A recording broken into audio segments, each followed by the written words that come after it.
Ladies and gentlemen, welcome back to the Martin Dreyfus Show, and welcome back to our continued coverage of the Russia-Ukraine conflict. I just learned that the Hall of Fame boxer Vitali Klitschko is the mayor of Ukraine.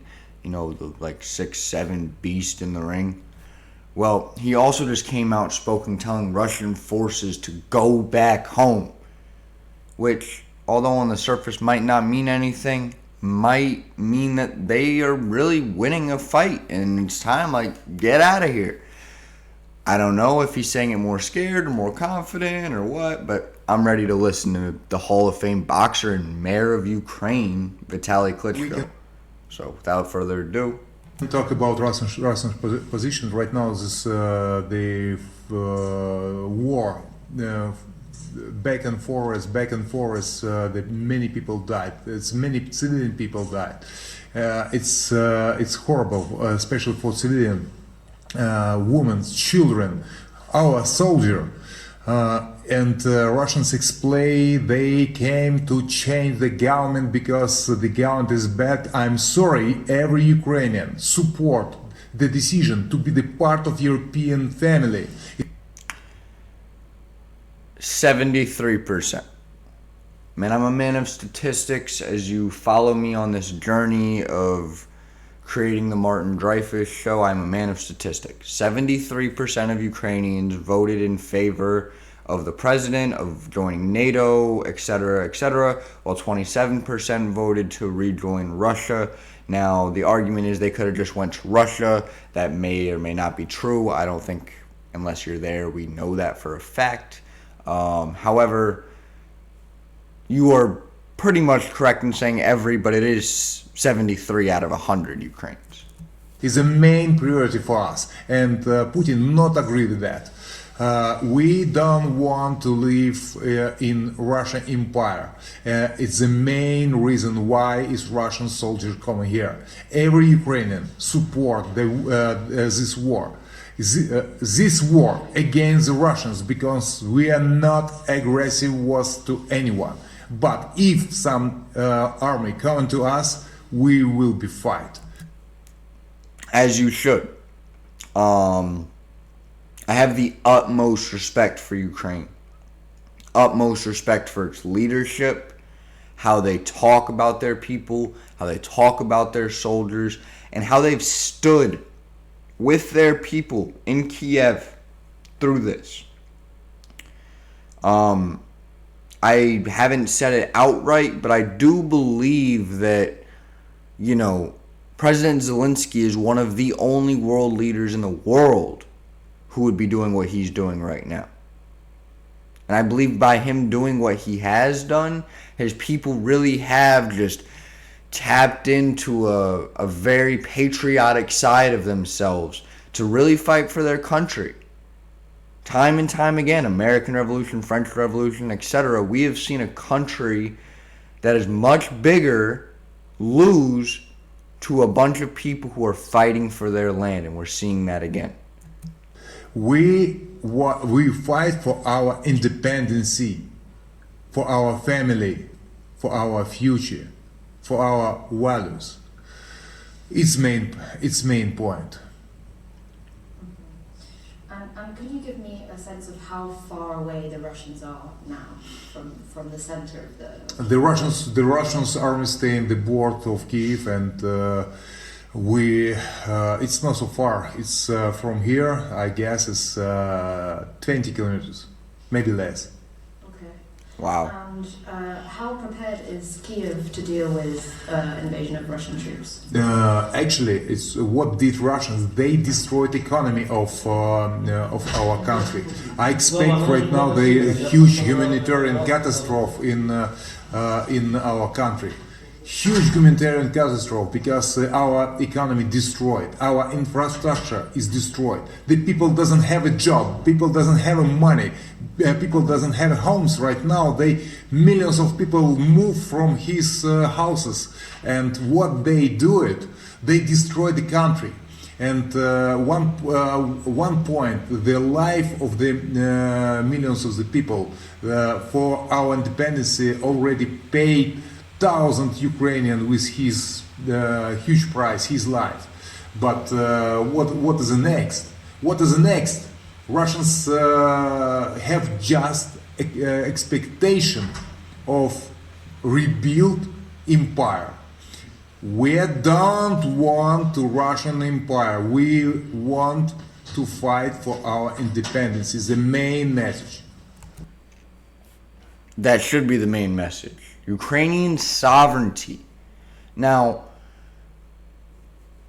if Russia wins this battle and gets what it wants, Vladimir Klitschko, President Zelensky, these are the people he wants gone. He wants puppets in the arena. And we don't want that. I think the world will view Ukraine much different after this fight. Especially if President Zelensky and the mayor of Ukraine, Hall of Fame boxer Vitali Klitschko, still wrapping my head around that, who is an amazing, incredible speaker, make it through this. And God willing, they do. We were just told that the head of the Russian delegation is waiting for a Ukrainian delegation to come to Gomel. Can you confirm this? I have information. Are you able to comment on this? I have information, but I'm not involved to make a negotiation. Which negotiation? It's no. The question: which negotiations is one priority? Move away from our country. But you. That's a very simple request. What negotiation? You're driving tanks into my city, dude. Can't comment on whether a Ukrainian delegation is coming to Gomel right now. No. Okay.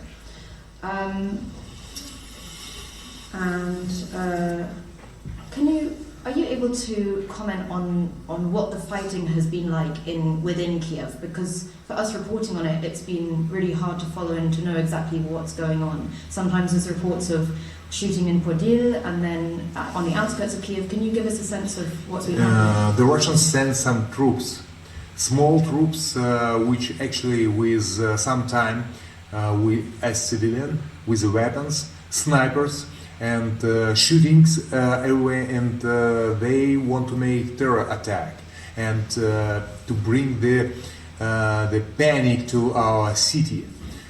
It's a goal. It's a goal. We hunting of them, and we take this some people, Russians, who are coming to our city.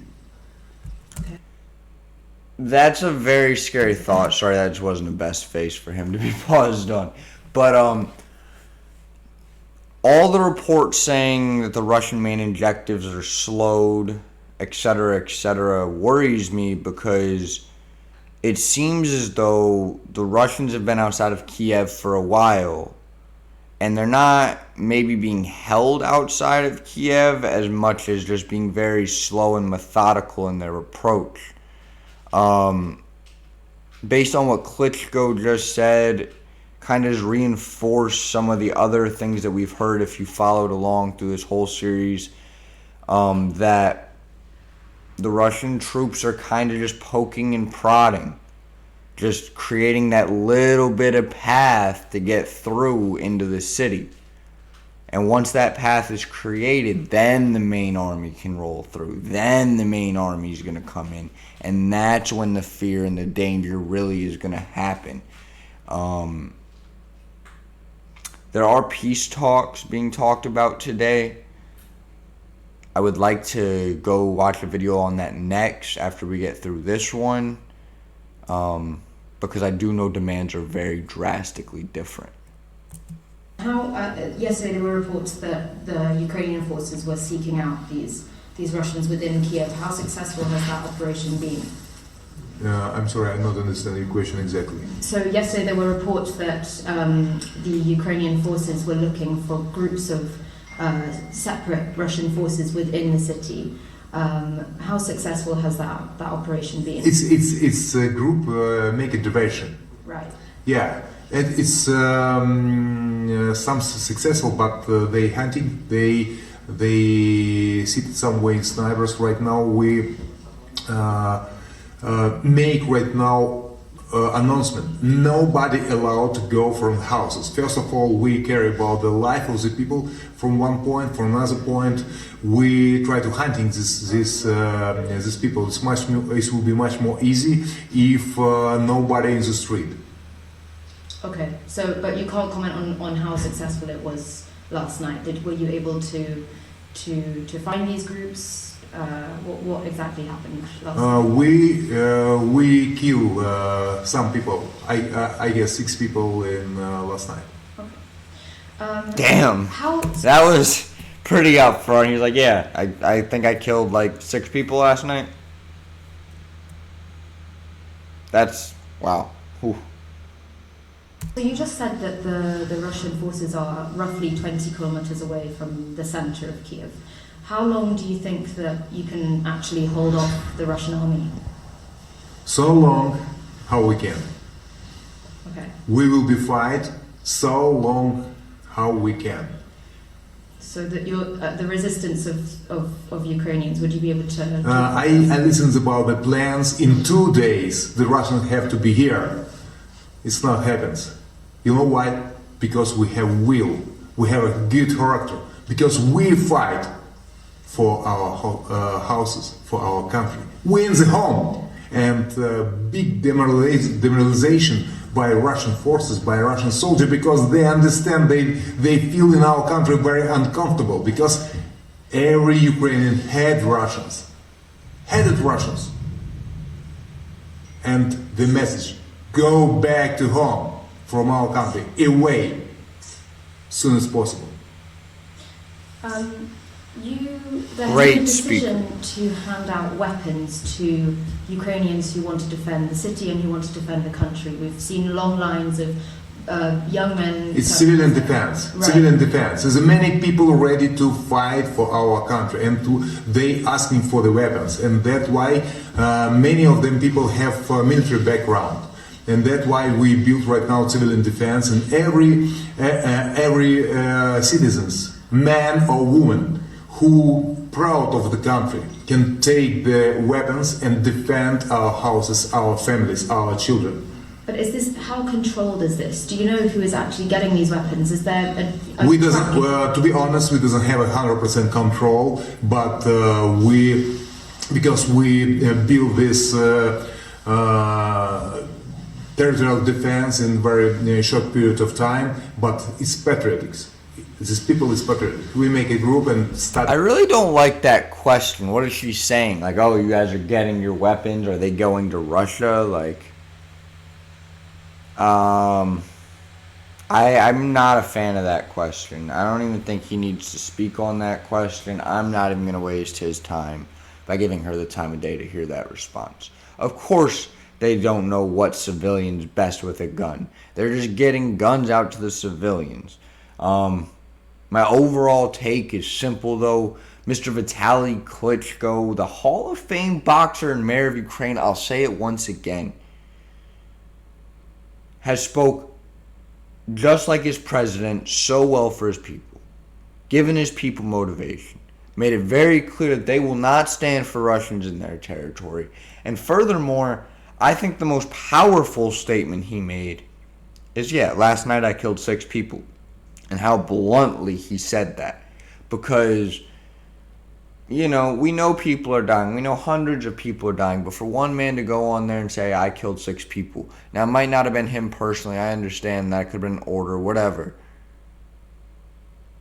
It just creates a different kind of feeling inside of you. At least in my opinion.